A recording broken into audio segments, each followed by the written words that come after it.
I think we have an exciting, ambitious agenda for Canada, and although we are in a minority parliament, we believe we have a mandate to deliver on our program for Canadians. Will the Prime Minister listen to Parliament and table a budget that controls spending, lowers taxes, and cuts inflation so Canadians can afford to put food on the table? This throne speech is not a worker-centred throne speech, and it does not deliver the priorities that we heard from millions of Canadians across this country. And so we can't support a throne speech that so badly misses the mark. The final hours of House of Commons debate there on Prime Minister Mark Carney's governing blueprint, the speech from the throne. It'll be the first confidence vote for this new minority government, but it's already been amended in a vote the government lost, with the opposition agreeing on language to include calling for an economic update or budget before the House adjourns for the summer, and adding language on respecting the jurisdiction in institutions of provinces and Indigenous peoples. The NDP voted in favor of that amendment, but Interim Leader Davies announced today his team of 7 will vote no to the throne speech tonight. He is with us live in studio to explain why. Hi, Mr. Davies. Good to see you as always. Thanks for making the time. Great to be with you, Vashti. So you said that this speech, in that clip we just aired, completely misses the mark. Why is that your view? Well, you know, 1.2 million Canadians sent us here with a pretty strong mandate, Vashti, to do things like fixing healthcare, to create good jobs for workers and to protect them, to build non-market housing, to support Indigenous peoples, especially with Indigenous housing as well. And this throne speech doesn't even mention the words healthcare. It doesn't mention employment insurance. It doesn't mention non-market housing. It doesn't mention Indigenous housing. So this is not a worker-centred throne speech by any means. In fact, it's a cut spending, cut taxes throne speech that any Conservative party in the world would have no problem supporting.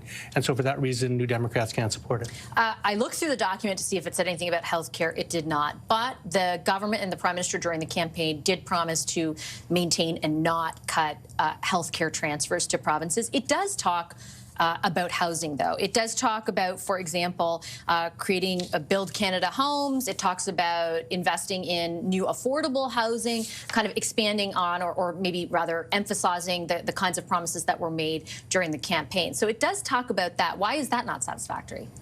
Well, again, can you imagine a throne speech by a Canadian federal government that fails to use the words health care? I mean, isn't healthcare a provincial jurisdiction? No, it's shared jurisdiction, and the federal government plays a very important role in not only in setting the terms of healthcare, but also setting the fiscal framework. So that's a terrible lapse and gap in the throne speech. In terms of housing, New Democrats believe that the real answer is in creating housing that people can afford, and that means non-market housing. It means cooperative housing. It means housing for Indigenous people. None of those are mentioned in this speech. So, I mean, I've been in Parliament 17 years. I've heard this Liberal government and the Conservatives talk about creating housing for almost 2 decades, and they've failed to do it. And so when they don't send a signal that they understand the problem that Canadians are facing, the real problem, the foundational problem of not having access to affordable housing, New Democrats are going to point that out. But they do use the term affordable housing in the throne speech specifically. And during the campaign, the promises that they laid out did actually talk about non-market housing and emphasize the role. I think on many occasions I remember them talking about how there should be a bigger role for the federal government in creating affordable housing, not just making homes affordable for the broad swath of Canadians who can't afford them, but in particular low-income Canadians who don't have access to any kind of affordable housing. They did talk at length about that. Mm-hmm. Why is that not enough? Well, CMHC and other federal housing bodies have been crystal clear that the market is incapable of providing affordable housing. So but the Liberals agree. That's what they said during the campaign. Yeah, but if they're not going to make a clear commitment to funding non-market housing, to funding cooperative housing, Indigenous housing, then those are just words in the throne speech, and we're not going to solve this problem that is so pervasive, Vashti, from every province and territory in every corner of this country. Young people have given up hope of ever owning a home. Rent is skyrocketing, and a federal government that fails to acknowledge that it has to play an important role in financing non-market housing, because they're the only ones who will.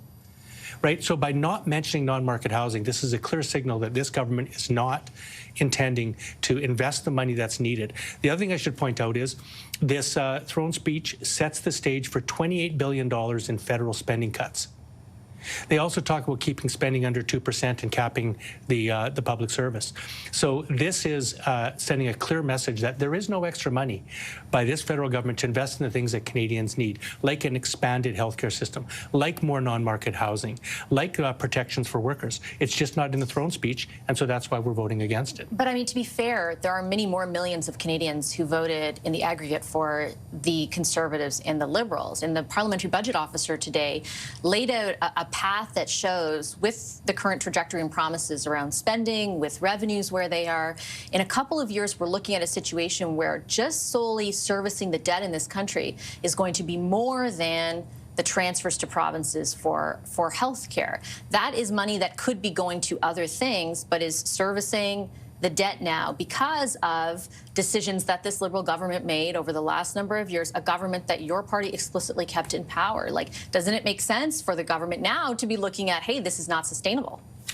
Well, that's a question for the Liberals, I think, to answer. But you're saying it's not a good thing that they're doing that. And I'm challenging you on that, saying, well, look at that situation. Like, shouldn't they be worried about spending? You know, Vashi, I think government is about setting priorities.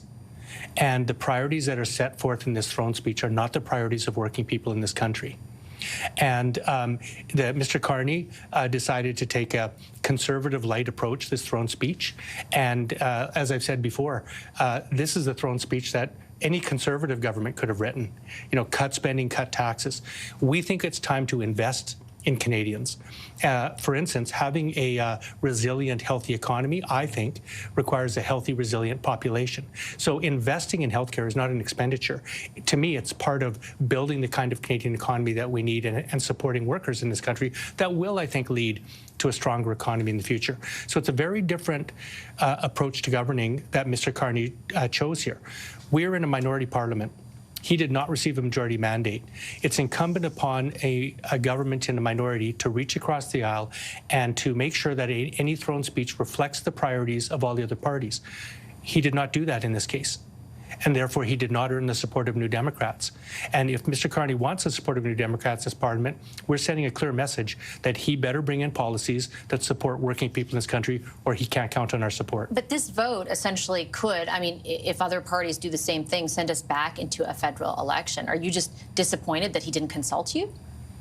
No, it's not about us at all. It's about the 1.2 million, frankly, many, many more millions of Canadians who are counting on this government to respond to their needs. There's nothing in this throne speech that reduces the high prices of groceries or utilities or fuel. There's nothing in there that'll give them confidence. There's no carbon tax. There's a middle-class tax cut. Both of those things would address what you talked about. Yeah, well, those are Conservative policies, aren't they? Didn't the Conservatives campaign on axing the tax? So Mr. Carney... Yeah, but I'm just saying both. That's what Mr. Carney... No, I understand the argument. I believe me, I've quizzed the Liberals on it nonstop. I get what you're saying, but ultimately, if you're saying there's nothing in here for people around affordability, it's not true. Whether it's a Conservative or Liberal idea, it's in there, it's in the campaign, and it's in the throne speech. Well, there's a few measures in there. I don't think cutting the carbon tax provides Canadians with the kind of relief that I think they really need, which is, again, access to an affordable home. A secure job, protection for workers. Interestingly, we're talking today as Donald Trump announced 50% tariffs on Canadian steel and aluminum. Mr. Carney in the election promised that he would allocate the countervailing duties money to workers to protect them. Yet, so far, there's been nothing announced, not in the throne speech, not to date, that would give Canadian workers any protection from this. The words employment insurance are not mentioned in the throne speech. So when we face this grave threat from south of the border that threatens millions of Canadians' jobs and industries, by the way, how is it possible that a federal government cannot reach out and indicate policies that will protect the workers who are about to lose their jobs from this?